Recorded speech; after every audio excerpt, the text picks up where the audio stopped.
మనం చరిత్రను తెలుసుకుంటే భవిష్యత్తులో ఎలా ఉండాలో, దానికి ప్రస్తుతం వర్తమానంలో ఏం చేయాలో మనకు తెలుస్తుంది. ఈ విషయాన్ని గుర్తు చేస్తూ మనం ఇప్పుడు ఉంటున్న ప్రజాస్వామ్య వ్యవస్థ ఎలా ఏర్పడిందో, మనం ఓటు ఎందుకు వేస్తున్నామో, ఎవరికి వేస్తున్నామో, వేసి ఒకరిని ఎందుకు ఎన్నుకుంటున్నామో తెలుసుకోవాల్సిన అవసరం ఉందని భావించి ఈ వీడియో మీ ముందుకు తెస్తున్నాం. ఈ వీడియోని పూర్తిగా చూసి మీ అభిప్రాయం చెప్తారని ఆశిస్తూ, హాయ్, నా పేరు సూర్య, కొంచెం కుతూహలం ఉన్న మనిషిని. ఇప్పటికీ కొన్ని వేల ఏళ్ల క్రితం మనిషి కూడా ఒక జంతువులాగా జీవించాడనేది దాదాపు అందరికీ తెలిసిన విషయమే. అలా జీవిస్తున్న కాలంలో కూడా మనిషికి ఒక లీడర్ ఉండేవాడు. ఎలాగైతే ఒక కోతుల సమూహానికి ఒక లీడర్ ఉంటుందో, అదే ఆ సమూహం మొత్తాన్ని నడిపిస్తుందో, అలాగే మనిషికి కూడా ఒక లీడర్ ఉండేవాడు. ఉండేవాడు అంటున్నానంటే కేవలం పురుషుడే అని కాదు, కొన్ని సమూహాల్లో స్త్రీలు కూడా నాయకత్వం వహించేవాళ్ళు. అప్పట్లో ఇంత లింగ వివక్ష ఉండేది కాదు. వేటలో వాళ్ళు చూపించే సామర్థ్యం ఆధారంగానే నాయకత్వాన్ని ఎన్నుకునేవాళ్ళు. ఎవరి వెనకైతే ఎక్కువ సమూహం నిలబడుతుందో వాళ్ళే నాయకుడిగా ఎన్నుకోబడేవాళ్ళు. వేట సామర్థ్యం కానీ, అందరూ బ్రతకడానికి దారి చూపించే తెలివితేటలు కానీ లేని వాళ్ళని నాయకులుగా ఎంచుకునేవాళ్ళు కాదు. ఒకవేళ అలాంటి సామర్థ్యాలు లేని వాళ్ళని నాయకుడిగా ఎన్నుకున్నా కానీ ఆ సమూహం మనుగడ సాగించడంలో వెనకబడి అంతరించిపోయేది. అసలు మనిషి ఇక్కడ దాకా ఎలా వచ్చాడని తెలుసుకోవాలంటే మనం ఇంకొంచెం వెనక్కి వెళ్ళి చూడాల్సిన అవసరం ఉంది. భూమి మీద మనిషి వలస జీవిగా ఉన్నంతకాలం, అంటే ఎక్కడ ఆహారం దొరుకుతుందో అక్కడికి తరలిపోయి అక్కడ జీవించేంత కాలం ఎలాంటి తారతమ్యాలు ఏర్పడలేదు. ఎప్పుడైతే మనిషి వ్యవసాయం నేర్చుకుని దాని ద్వారా మిగులు ఆహారం పొందాడో అప్పుడు పని విభజన జరగడం మొదలైంది. అలా మిగిలిన ఆహారాన్ని రక్షించుకోవడానికి, అంటే ఇతర సమూహాల నుంచి రక్షించుకోవడానికి ఇంకొక కొత్త పని మొదలైంది. అదేంటంటే సైనికుడు. ప్రతి సమూహానికి సైన్యం ఏర్పడి ఆ సైన్యాలకి కొన్ని బాధ్యతలు ఇవ్వబడ్డాయి. అవేంటంటే వీళ్ళ దగ్గర ఉన్న ఆహారాన్ని ఇంకొకరు దోచుకోకుండా కాపాడుకోవడం, అలాగే వీళ్ళకు అవసరమైనప్పుడు ఇంకొక సమూహాల దగ్గర దోచుకోవడం. ఈ సైన్యం అవసరాలన్నీ, అంటే వీళ్ళ ఆహార అవసరాలు కానీ ఇతర అవసరాలు కానీ తీర్చే బాధ్యత సమూహానిది. ఇప్పుడు ఎలాగైతే మన దేశానికి సైన్యం ఉందో, మనం ట్యాక్సులు కట్టి వాళ్ళకి జీతాలు ఇచ్చి వాళ్ళని పోషిస్తున్నామో, అలాంటి వ్యవస్థ కొన్ని వేల ఏళ్ల క్రితమే ఏర్పడింది. ఈ రక్షించే సైన్యంలో కూడా మెరుగైన వ్యక్తిని అందరికన్నా పైన కూర్చోబెట్టి అతను ఏం చెప్తే అది పాటించే వ్యవస్థ ఏర్పడింది. అంటే ఎవరు ఏ పొలం దున్నుకోవాలంటే ఆ పొలం దున్నుకోవాలి, ఎవరు ఏ పని చేయాలంటే ఆ పని చేయాలి. అలాంటి అధికారాలు కట్టబెట్టిన వ్యవస్థ ఏర్పడింది. అదే రాచరికం. తమ్మునేళ్ళు ఏం పెట్టావు, ఇదంతా ఎందుకు చెప్తున్నావరా అంటారా? అక్కడికే వస్తున్నా. ఈ భూమి మీద ప్రకృతిలో లభించే ప్రతి వస్తువు మీద ప్రతి ఒక్కరికి హక్కు ఉంది. భూమి మీదే కాదు, ఈ విశ్వంలో ఉన్న ప్రతి దాని మీద ప్రతి మనిషికి హక్కు ఉంది. ఒక చిన్న ఇసుక రేణువు దగ్గర నుంచి చెట్టు పుట్ట ఖనిజాలు ఏవైనా సరే అన్నిటి మీద మనిషికి హక్కు ఉంది. ఈ హక్కులన్నీ ఒకప్పుడు రాజులు అనుభవించేవాళ్ళు. కానీ ప్రజాస్వామ్యం అనే గొడుగు కింద ఒక దేశంగా మనం ఏర్పడిన తర్వాత ఈ హక్కులన్నీ ప్రజలందరికీ ఇవ్వబడ్డాయి. ఇక్కడ ప్రజలే రాజులు, ప్రజలే ప్రభువులు. ఈ దేశంలో లభించే ప్రతి ఖనిజం మీద, ప్రతి ప్రకృతిలో లభించే ప్రతి దాని మీద అందరికీ హక్కు ఉంది. ఇదే మనకి మన రాజ్యాంగం చెప్తుంది. కాలక్రమంలో రాజులు పోయారు, రాజ్యాలు పోయాయి. మనం బ్రిటిషర్ల నుండి స్వాతంత్రం పొందిన తర్వాత మనం మన దేశాన్ని ప్రజాస్వామ్య పద్ధతిలో నడపాలని నిర్ణయించుకున్నాం. అసలు ఈ ప్రజాస్వామ్య వ్యవస్థ అంటే ఏంటో క్లుప్తంగా చూద్దాం. సాధారణ శక పూర్వం 5వ శతాబ్దంలోనే, అంటే ఎప్పటికీ 2500 సంవత్సరాల క్రితమే ప్రజాస్వామ్యం అనే పదాన్ని సృష్టించిన ఘనత, దాన్ని పాటించిన ఘనత ప్రాచీన గ్రీకులకు ఉంది. ప్రజాస్వామ్యం అనే పదం డెమోన్, క్రాటోస్ అనే 2 పదాల నుంచి వచ్చింది. డెమోన్ అంటే ప్రజలు, క్రాటోస్ అంటే శక్తి, ప్రజల చేతుల్లో శక్తి. అదే ప్రజాస్వామ్యం అయ్యింది.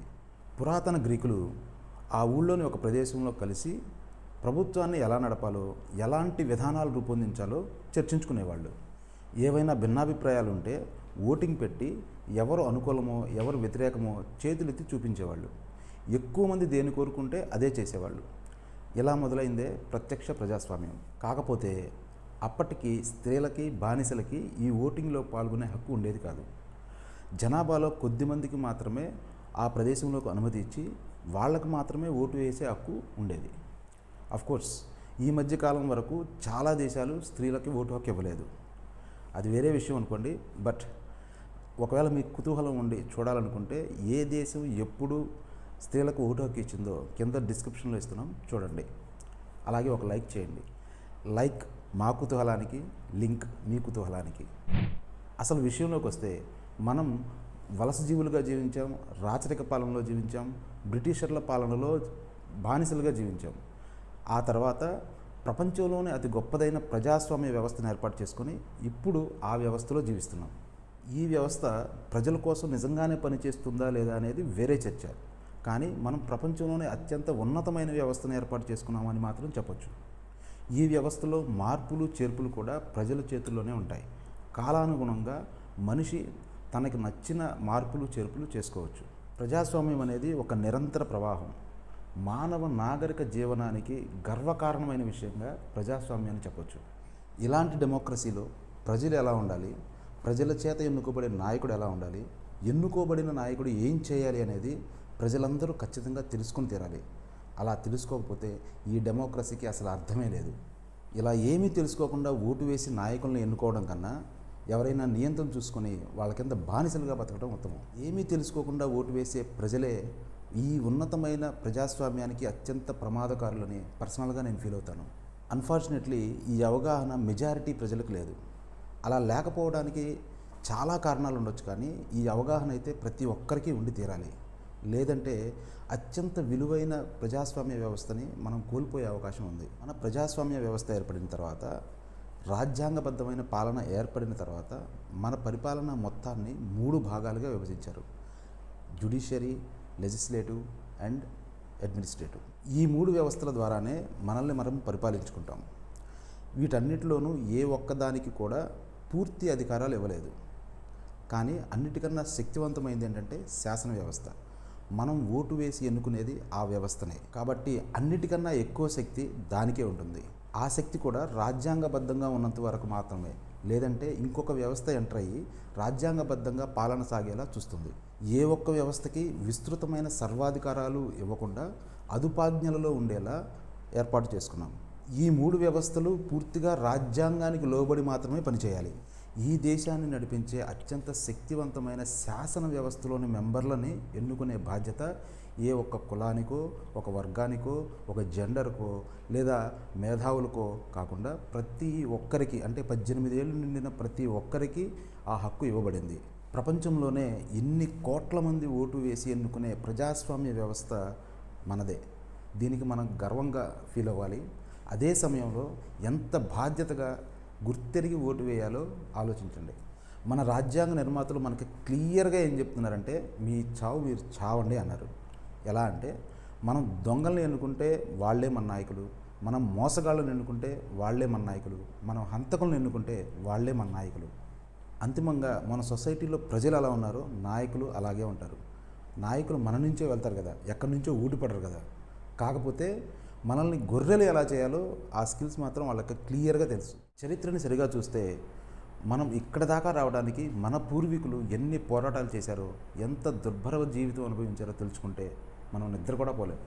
అన్ని పోరాటాల ఫలితంగా, అన్ని త్యాగాల ఫలితంగా ఏర్పడైన ఈ ప్రజాస్వామ్యక వ్యవస్థలో మనం ప్రభువులుగా ఉండాలి. నిజంగా అలా ప్రభువులుగా ఉంటున్నామా లేదా అని ఒక్కసారి ఆలోచించండి. లేదు, మనం ఒకలాంటి అప్రకటిత బానిసత్వంలోనే ఉన్నామని భావించాలి. ఏ తప్పు చేయకపోయినా ఒక ప్రభుత్వ అధికారిని చూస్తే భయం, ఒక తెల్ల చొక్కా వేసుకున్న నాయకుడిని చూస్తే ఎక్కడ లేని రెస్పెక్ట్ ఇచ్చేస్తాం. రెస్పెక్ట్ అనకూడదులేండి, నడుములు నిలబడవు అసలు. ఎప్పుడు కాళ్ళ మీద పడిపోదామా అన్నట్టు ఉంటుంది పరిస్థితి. ఇవన్నీ మారాలి. మనం ముందే చెప్పుకున్నట్లు ఈ దేశంలో ఉన్న అన్ని వనరులు మనవే. ఎస్, ఇవన్నీ మనవే. వీటన్నిటినీ పరిరక్షించి సరిగా సద్వినియోగం చేసి మన జీవితాలని బాగు చేయాలి అని చెప్పి కొంతమంది నాయకులను ఎన్నుకుంటున్నాం. అలా ఎన్నుకునే వాళ్ళు ఎంత నిజాయితీపరులు అయి ఉండాలి, ఎంత మేధావులు అయి ఉండాలి కదా. ఉదాహరణకి తిరుపతిలో హుండీ డబ్బులు లెక్కబెడతారు. చాలామంది భక్తితో నిజాయితీగానే పనిచేస్తారు. అయినా ఎక్కడన్నా ఎవరన్నా చేతివాటం ప్రదర్శిస్తారేమోనని సీసీ కెమెరాలు పెట్టి పర్యవేక్షిస్తూ ఉంటారు. 1,000 కోట్ల దేవుడి హుండీ డబ్బులు లెక్క పెట్టడానికే ఇంత చేస్తుంటే, లక్షల లక్షల కోట్ల డబ్బు ఉండే ట్రస్టీగా వ్యవహరించే ప్రభుత్వ నాయకులకి ఎలాంటి క్వాలిటీస్ ఉండాలి ఒక్కసారి ఆలోచించండి. మంచివారిని ఎన్నుకోవాలి. అలా ఎన్నుకున్న నాయకుడు ఎలా పనిచేస్తున్నాడో నిరంతరం ఒక సీసీ కెమెరా లాగా మనం పర్యవేక్షించాలి. ఎందుకంటే ఈ డబ్బు మనదే. ఇవన్నీ చూడడానికి ప్రతిపక్షాలు ఏవేవో సంఘాలు ఉన్నాయి కదా, అవి చూసుకుంటాయి కదా అని మనం కళ్ళు మూసుకొని కూర్చోకూడదు. ఎందుకంటే స్వాతంత్రం వచ్చినప్పటి నుంచి ఈ సంఘాలు అలాగే ఉన్నాయి, మన జీవితాలు ఇలాగే ఉన్నాయి. దేశంలో 1% జనాభా ఆస్తులు మాత్రం కోటాను కోట్లు పెరిగిపోతున్నాయి. సరిగా పాలసీ తయారు చేసి ఉన్న వనరుల్ని సరిగా వినియోగిస్తే మన దేశం ఎప్పుడూ అభివృద్ధి చెందిన దేశంగా మారేది. మన దేశం పేద దేశం కాదు.